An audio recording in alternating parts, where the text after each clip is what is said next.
क्या आप एक स्मार्ट इन्वेस्टर बनना चाहते हैं? क्या आप जानना चाहते हैं कि दुनिया के टॉप इन्वेस्टर्स कैसे सोचते हैं? अगर हाँ, तो यह वीडियो आपके लिए है। आज हम बात करेंगे हॉवर्ड मार्क्स की best seller the most important thing के बारे में। ये किताब हमें सिखाती है कि बाजार में पैसा कमाने के लिए सिर्फ किस्मत नहीं, बल्कि सही सोच और स्ट्रैटेजी की जरूरत होती है। कहानी की शुरुआत दो निवेशकों की राह। एक बार की बात है, दो दोस्त अमित और रोहित ने अपने करियर की शुरुआत एक साथ की। दोनों का सपना था कि वे एक दिन सफल निवेशक बने और अपने पैसे को बुद्धिमानी से निवेश करके धनवान बने। अमित ने तुरंत शेयर बाजार में निवेश करना शुरू कर दिया।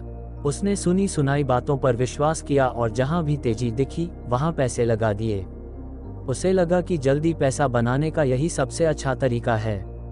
वहीं रोहित ने पहले निवेश की दुनिया को समझने का फैसला किया। उसने हॉवर्ड मार्क्स की प्रसिद्ध पुस्तक द मोस्ट इम्पॉर्टेंट थिंग पढ़नी शुरू की। ये किताब स्मार्ट इन्वेस्टिंग, जोखिम प्रबंधन और लॉन्ग टर्म वैल्यू इन्वेस्टिंग के बारे में गहरी समझ देती है। आइए इस कहानी के जरिए हम समझते हैं कि हॉवर्ड मार्क्स हमें क्या महत्वपूर्ण बातें सिखाते हैं और रोहित ने इन सिद्धांतों को कैसे अपनाया। सफलता का रहस्य, जोखिम की समझ। जोखिम को समझना ही असली सफलता है। मार्केट साइकिल्स को समझो और सही समय पर निवेश करो।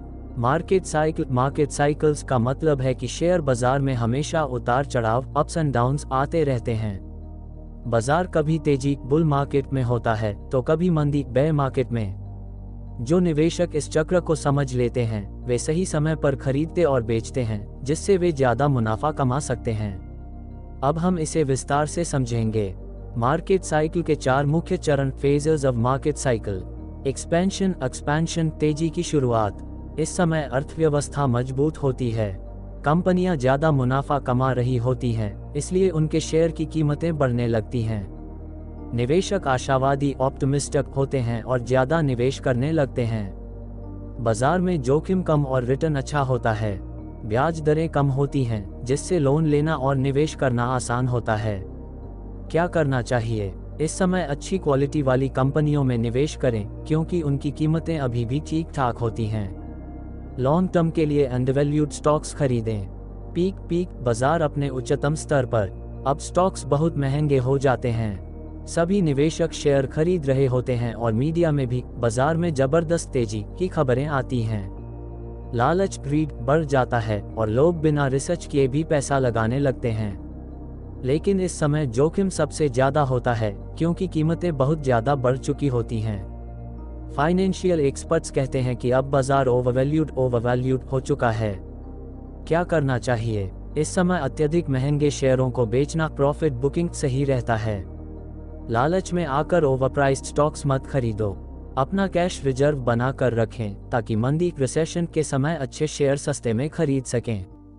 मंदी, रिसेशन, गिरावट का दौर। अर्थव्यवस्था में गिरावट आने लगती है, कंपनियों की ग्रोथ धीमी हो जाती है, जिससे उनके स्टॉक्स की कीमतें गिरने लगती हैं।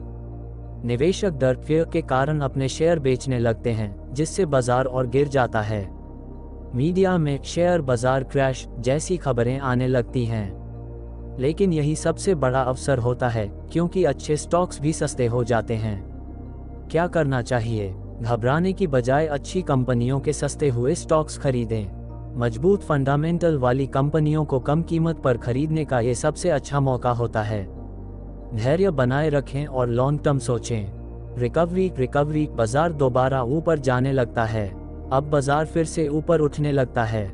धीरे धीरे कंपनियों का मुनाफा बढ़ता है और लोग फिर से निवेश करने लगते हैं। जो निवेशक मंदी के समय सस्ते स्टॉक्स खरीद चुके होते हैं, वे सबसे ज्यादा मुनाफा कमाते हैं। एक नया एक्सपेंशन फेज शुरू हो जाता है। क्या करना चाहिए? इस समय निवेश को जारी रखें और ग्रोथ को एंजॉय करें। ध्यान दें कि बाजार फिर से ओवरवैल्यूड न हो जाए। मार्केट साइकिल को समझने के लिए जरूरी बातें। जब सब डरे हुए हों तब खरीदो, जब सब लालची हों तब बेचो। हॉवर्ड मार्क्स कहते हैं, सबसे अच्छा निवेश तब मिलता है जब हर कोई डर के कारण बेच रहा हो। मतलब, अगर बाजार गिर रहा है और लोग घबरा रहे हैं, तो यही खरीदने का सही समय होता है। जब बाजार उछाल पर होता है और हर कोई खरीद रहा होता है, तो आपको सतर्क रहना चाहिए।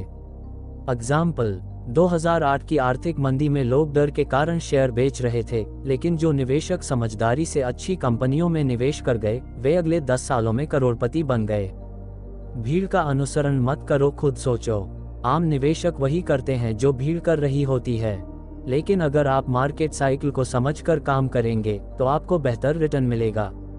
एग्जाम्पल, जब बिटकॉइन 2021 में $60,000 पर था, तब सब खरीद रहे थे, लेकिन असली समझदार निवेशकों ने इसे $10,000 पर खरीदा था। लॉन्ग टर्म पर्सपेक्टिव रखो। बाजार में शॉर्ट टर्म उतार चढ़ाव, वॉलेटिलिटी हमेशा रहेगा, लेकिन असली पैसा लॉन्ग टर्म सोचने वाले निवेशकों को मिलता है। एग्जाम्पल, 2001 में अमेज़न का शेयर $10 था, लेकिन 2021 में ये $3,000 जोड़ हो गया। जिसने धैर्य रखा वह अमीर बना। सही समय पर निवेश करने के लिए 3 टिप्स। 1. जब बाजार गिरा हो तब खरीदो, बाय द डीप। मंदी के समय स्टॉक्स सस्ते होते हैं और यही असली मौका होता है। मजबूत कंपनियों को कम दाम पर खरीदो और लॉन्ग टर्म के लिए होल्ड करो। 2. महंगे समय पर खरीदने से बचो। अगर बाजार पहले ही बहुत ऊपर है और सब खरीद रहे हैं तो सावधान रहो। ज्यादा वैल्यू वाले स्टॉक्स से दूर रहो। सीप और वैल्यू इन्वेस्टिंग का इस्तेमाल करो। सीप सिस्टमैटिक इन्वेस्टमेंट प्लान में हर महीने थोड़ा थोड़ा निवेश करो ताकि मार्केट साइकिल का असर कम हो। वैल्यू इन्वेस्टिंग अपनाओ, मतलब सिर्फ अंडरवैल्यूड और मजबूत कंपनियों में ही पैसा लगाओ। साइक्लिकल नेचर और मार्केट साइकिल्स को समझना। बाजार चक्रों को समझो और धैर्य रखो। एक बार जब बाजार गिरने लगा तो अमित घबरा गया और उसने अपने सारे शेयर बेच दिए। बाद में जब बाजार वापस बढ़ा तो वह पछताया कि उसने जल्दी बेच दिया था। रोहित ने मार्केट साइकिल्स की समझ विकसित की। हॉवर्ड मार्क्स बताते हैं कि बाजार हमेशा ऊपर और नीचे जाता रहता है। जब हर कोई खरीद रहा होता है तब बाजार ओवरवैल्यूड होता है और जोखिम ज्यादा होता है। जब हर कोई बेच रहा होता है तब असली अवसर होते हैं। रोहित ने बाजार के डिप गिरावट का इंतजार किया और सही समय पर निवेश किया, जिससे उसे अच्छे रिटर्न मिले। सेकंड लेवल थिंकिंग, भीड़ से अलग सोचो।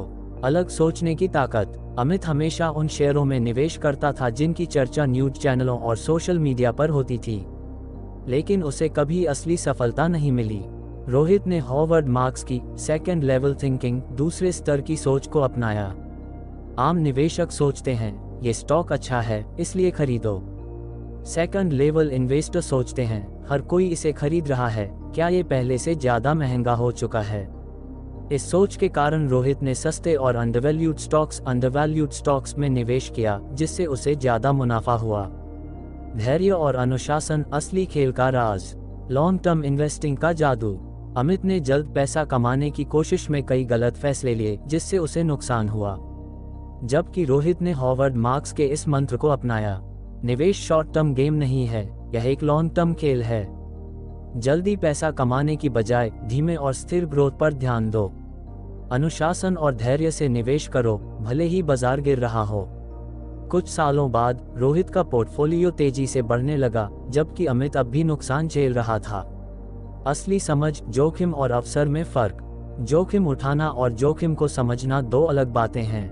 अमित ने सोचा कि ज्यादा जोखिम लेना ही अमीर बनने का तरीका है, लेकिन उसने बिना सोचे समझे निवेश किया और नुकसान उठाया।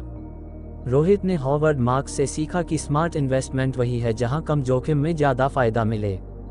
उसने उन कंपनियों में निवेश किया जो अच्छी क्वालिटी की थीं लेकिन सस्ते में मिल रही थीं। उसने ज्यादा कर्ज वाली कंपनियों से दूर रहने का फैसला किया। नतीजा ये हुआ कि जब बाजार में गिरावट आई तो रोहित की कंपनियां जल्दी रिकवर कर गईं और अमित को भारी नुकसान हुआ।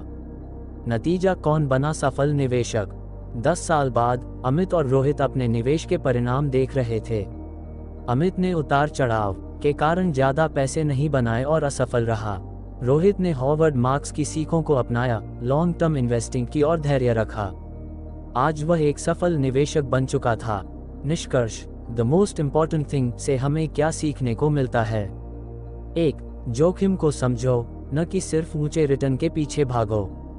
2. मार्केट साइकिल्स को समझो और सही समय पर निवेश करो।